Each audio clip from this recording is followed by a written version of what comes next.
Hi everyone, welcome to our HappyFabric creative stream Q&A. And first up we have Rachel from the Modern Crafter showing us her beautiful needle punch kits and embroidery kits. So keep watching if you want to find out more.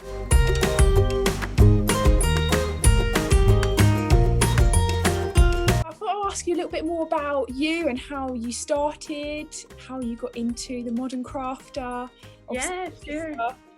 Yeah, so we started the business officially last June. I think it was June, July. My sister and I set it up, and our collaboration came around really just when I was on maternity leave. So I started getting back into crafting and just really enjoying the time when my little girl was sleeping, that I could pick up a craft kit and at that point you're just really jaded all the time. So it's just lovely and calming and relaxing to do it in between nap times and things. So that's how I started off. And I was doing a lot of craft kits that I was downloading patterns and things, just really enjoying it. And my sister's a print and pattern designer anyway. So Siobhan has worked for a lot of high street brands, and she does design for children's wear and all sorts. She designs the print that goes onto the whatever it is, children's wear or ladies wear.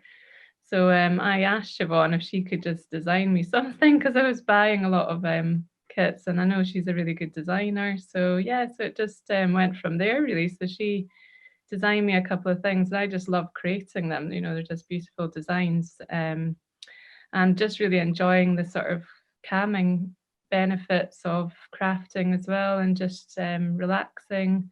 And I think it's even more important these days, with everything that's going on, just to switch your mind off and relax. And it's a really lovely thing to do. So, and you get a nice craft kit to show on your wall at the end of it as well. So yeah, we set up at a Christmas market, and we got really nice feedback and had lovely comments and everything from our wonderful customers. So we've just kept going, which is something that we've really enjoyed, very passionate about the well-being that you get from crafting, and just trying to provide a design that's really modern and fun to make. Yeah, 'cause I can see your designs behind you. They're beautiful colours and Yeah, these are all the ones from Siobhan. So yeah, we've got, well, a lot of these ones you'll have seen at the show as well, the sunset kit and the mountain kit, embroideries behind me here. Move out of the way. which kit did you start off with? What did we start off with? I think it was the heron design, which I've got a close-up of one here. So this design is an embroidery. We started off with that, plus a rainbow punch needle kit. And the kits have then sort of changed quite a lot since that one. And yeah, so then we've designed these ones, the sunset and the cheese plant and Montserrat leaf and the mountain design. Yeah, we had those out last year, and we've gone on to develop a few more kits. So in the embroideries, we've got the twin fox one and the swallows. So yeah, we started off just with a couple, and then we've developed the products from there, and just really seeing what's working well, what the customers like doing, and then just trying to sort of develop it from there really. Yeah, I can see like you're quite heavily nature inspired. Is that your Yeah, inspiration for your kit? yeah. So the heron was actually based. Siobhan designed this kit based on her local park. So she lives in London and Walthamstow, and she goes to her local park, Lloyd Park, every day pretty much with her twins that she's got. So they've she was out walking with them and her dog. So the heron was actually from our local park. It's in the pond there that they have, and she started to do some sketches, and so that kit was designed from there. And yeah, a lot of the inspiration that she takes is from nature or things that she might be looking at from a visual perspective, and just her designs go from there really. So That's so nice because you can kind of relate to like a story behind them, and it's yeah. And she's also got a lot of experience doing screen printing. So I think particularly for punch needle, the process behind screen printing is very sort of bold, abstract shape. So a lot of that experience that she's had from her textile and fashion degree, that she's able to translate into for punch needle designs that work perfectly. So yeah. It's lovely to see like the different textures against one another as well. You've got sort of layers. I can see yeah. there. Yeah, that's really fun to do. So you get that sort of 3D effect. So you're punching on both sides of the frame, and it's really nice, at the shows we were able to let people see this up close and demo it. Yes, But yeah, this one out. yeah, it's really therapeutic once you start using the punch needle tool. So these are the punch needle tools. This one is the Oxford needle, and then we've also got an adjustable punch needle. But these are the tools that you need to use to do punch needle with. So it's quite a simple list of things that you need, but it's really vital to get all the right tools to make it, because I hear a lot of people that have got the wrong tools and get very frustrated and then sort of lose heart. But the wonderful thing about punch needle is once you've got the right tools, anyone can do it. It's very accessible, and it's very beginner friendly. So if you've not done any crafting, knitting or anything, this one is just drawing with wool really. It's you have the right tools, then you can just punch away into the fabric. It's very therapeutic. If you had a bad day, you could punch a bit harder in the cloth and take out a bit of stress. And you get these lovely 3D sort of effects with the knife. This is the traditional rug side, the loop stitch, and then the flat side is you just punching on the front of the frame to do that, and then punching on the back to get the loops on the front. You could even display that either way, couldn't you? Back on. I mean, I probably need to tidy it up a little bit more on the back, but you can sort of display it either way. Sometimes some of our work we've just created it entirely working on the back of the frame. So this is one of our rainbow kits. That's the back. So once you snip away all of these, it's, again, that would be quite a nice way to display it, but you can display it to show all the loop stitches as well. So you get some lovely textures with it. And but we really like in our kits to combine the front and the back. So you get that sort of, love that. Punching on the front and then turning it over with different, this one is a chunky roving wheel, so you can get some nice different textures as well. Wow. It's just really therapeutic, and you get into a state of flow once you're crafting, and you just can switch off and create some really beautiful textures. Or if you're doing embroideries, you can create the nice pattern and things. So it's really lovely to do. Very rewarding. Do you have a favourite out of all of them? Because obviously you've got a lot there. Gosh, trying to think. I mean, I think the sunset design is definitely one of my favourites. So I do love the cushion. And this one was in Molly Makes magazine as well. So we've had a lot of really great feedback. Yeah. I think it's definitely been one of the most popular designs for us. And it's quite a simple shape, but it's just really eye-catching and really, it's very simple, but it's a lovely design. So I think that's definitely one of my favourites. And the other one behind me as well is the mountain design. Again, we did this as a cushion, and that's one of my favourites as well. I like the bigger projects because you can really, take your time and just by the end of it, you've also created something that's useful for your home, which I really like as well. And the colours that you've chosen there would fit into sort of any setting, really, wouldn't they? I can imagine them in every room in my house. No, they're really bright and colourful, I guess. But the sort of Scandi tones. Again, my sister picks all the designs for the kits as well. So she's got a good eye for colour. Yeah, they're perfect. They go in a lot of homes, and they're just a really nice.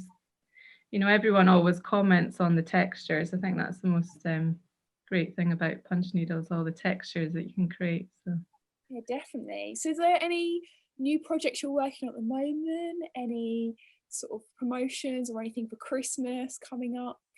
Well, I mean, it's just, it's such a shame with the shows not happening this year. We just don't know how it's going to go. I mean, I think when we we first heard about the lockdown announcement in March, the orders for our kits did go up quite a lot, which was a wonderful thing, and we were just really grateful for all the orders that come in, and also knowing that hopefully the customers get a little bit of time to sort of switch off and forget about everything that's going on and just relax. So I mean, it's difficult to know how things are going to go over the next sort of 3 to 6 months, really sort of uncertainty still. But we are working on some new kits, so we're hoping that again that these will provide people with a little bit of glimmer of light in some difficult times for people. And we've got some lovely embroidery Christmas kits coming out, and we've also got some little punch needle Christmas baubles coming out as well. So those are in the final stages of they're fun to make. We've got our little reindeer design coming back that we did last year. Oh, wow. So yeah, we've got those things coming out. And so we're just trying to think of ways that we can engage with our customers now that we're not sort of being able to do workshops and the events face-to-face contact. We're just trying to think of other ways that we can engage with the customer in a different online or whatever it might be. We're not quite sure yet, but it seems like this will be the way forward for quite a bit longer now. So yeah, there's just virtual things going on and virtual markets and things. This is why we want to do a bit more, so we can interact with people we've met at the shows and try and sort of still keep that buzz around all the shows, but obviously having it more from home so people can view it. Yeah, and collaborating on something like this is fantastic as well, because as a small business we're still very new. We're just trying to get things off the ground very much. So we've got some wonderful customers. We hope that they enjoy our kits and that we can keep going. Yeah, there is a lot of uncertainty, but we're really enjoying what we're doing. We're going to keep going. We're very passionate about it, and we'll just see how it looks. If we can work in a way that we could do online courses or something else that we can try and fill that gap in the meantime between the workshops and other things that we did, then we'd love to be able to do that. So hopefully we can work out a way that might be of interest as well to other people. Yeah, I was going to ask actually, do you have sort of one tip for other small businesses at the moment for this sort of situation? Is there anything that I mean, I think it is a bit hair raising, isn't it? At times it's up and down. You're trying to sort of deal with your own emotions on things, because it is a scary time for everyone. I think it's just resilience and just trying to be resilient as a business and be optimistic, keep going. If you're passionate about it and it's almost sort of like a hobby for you to keep going. Also, my motivation is that we've both got young families, and there is a lot of uncertainty out there. Things are not secure for everybody. So I think it's just if you've got the drive to do it, then just use your resilience and keep going. Yeah, exactly. Yeah. It's hopefully in these times of uncertainty that people will turn to crafting, or just switching off from technology, using their hands to create something themselves. And you just sort of get into your own little world and you forget about all the bad stuff. And I think it's more of that kind of thing that everyone needs right now to keep going. And yeah, for a lot of small businesses, just to kind of just keep going, and hopefully by next spring, as they keep saying, that we might be through the sort of the darker side of things. So yeah, keep crafting and keep calm, I guess. Yeah, exactly. Yeah.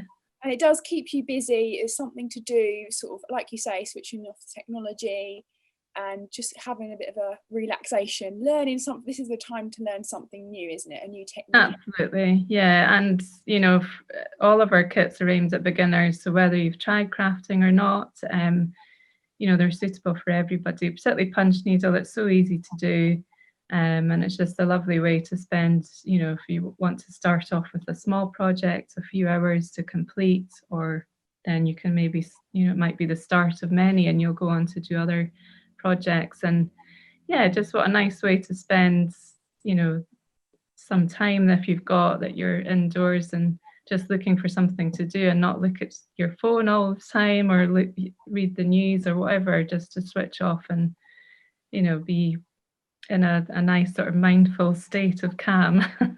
Yes. So yeah, it's really been, I can see why people use, a lot of the hashtags around crafting as my therapy, or crafting for well-being, because it definitely so many wonderful benefits that you get from crafting. So Yeah, definitely. And on the subject of crafting and mindfulness, do you have any tips on starting off for a new beginner of needle punching and embroidery? Is there anything that initially you think is one tip on how to use your kit, or one tip on to starting off, really? yeah, sure. Well, for a punch needle, say it can be a little bit frustrating to get the right materials. So initially, when I got into punch needle, it was about 2.5, 3 years ago, I found that getting the right materials was quite hard. So I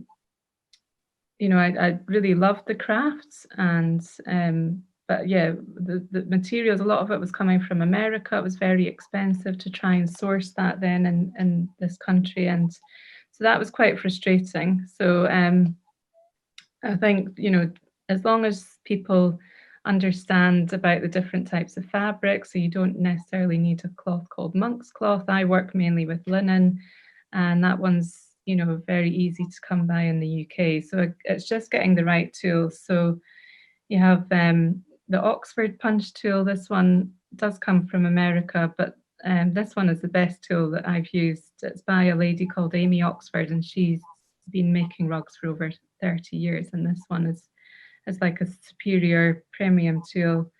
So you want to have a good punch tool, but it depends on your projects, what you might like to make. So if it's big cushions, you're going to be working with like chunky wool. So these types of needles are the ones that you need for those types of projects. So key things are getting the right needle, the right fabric. So as I say, I use linen. I've got a little example of one. And then you also need a frame that you can stretch your fabric on and keep it secure. So when you're punching, it's quite a forceful movement sometimes. And if you punch straight on an embroidery hoop, sometimes that would slip. So it's quite important just to have a frame that keeps your fabric taut. So yeah, the right punch tool, the fabric, and your frame, and then whatever wool you want to work with. So if you've got a lot of thinner wool, you can double that up and start punching. So it doesn't have to be really expensive to get you going. You just need those 4 key things to get you started, really. And then the technique is really easy to do and accessible for everyone. So that's the key things for punch needle. If you want to do punch needle embroidery, so it's working with a finer tool, which is this one. So this one is working with embroidery threads up to an Aran weight yarn. So with that needle is what I've created the rainbow design with. So again, this is a linen cloth, and it's just working with a finer wool. So you can, that one comes with 3 needle heads. So it just has a different, it's still punch needle, it's just a different tool and different thickness of wool. So yeah, once you've decided what you might like to create for punch needle, it's just getting those key components really to get you started. And in our kits, you get everything that you need to get going, whether you want to work with the thinner wool or the thicker wool or the kit. This one comes with both of those punch needle tools. So the adjustable one and the finer one, which is that one. And then you can use the thinner wool plus the thicker wool, which is this one here. So if you're not sure and you like combining those different textures. So yeah, they're just the 4 key things: the punch tool, the frame, the fabric, and your wool, and that's it. Then you're good to go to get started. And with the embroideries, So we work with organic cotton, and we've got the design that's printed on the cloth. So in our kits, you get these the designs printed on the cloth, and then it comes with all the DMC threads. And then what's really neat, I think, is Siobhan has illustrated all of the instructions as well. So it's really cool because you get all these. Wow, that's beautiful, isn't it? Yeah, it's just the illustration of the finished piece, and then it talks through how we created that and a little bit about how to do all the stitching as well. So that's gorgeous. Yeah, so these are good kits again to get you started. They're in the embroidery ones. You're just learning 3 basic stitches. So French knots, back stitch, and satin stitch. So French knots is one of my favourites. I used to always do them at uni. You always added. I know we have got an option if you don't like French knots, just to use satin stitch to colour that one in. But yeah, they can be a little bit frustrating until you get the hang of it. But yes, you can see the little French knots or these little berries at the top. But that's an option. Otherwise, you can just colour it in with satin stitch. But again, so they're not, there's 3 basic stitches. And then once you've got the hang of that, you can go on to do other designs and patterns of your own, I guess. So yeah, they're lovely kits to do. Oh no, that's been so lovely to speak to you about all your kits, and yeah, thank you. I need to start and do some more. Yeah, no, I cannot recommend it enough. It's just in times of uncertainty as well, it's really helped me through the days, because I just working on some new kit, so I'm doing punch needle stuff at the moment, and it's just it's really calming me out, which I need right now. We all do need a bit of. Yeah, if we can share that with others, then we hope that everyone can benefit from it. Oh, that's amazing. It's been really good to chat to you about it all. Thanks again. It was great to have this opportunity to collaborate, and yeah, thank you. Yeah, really exciting.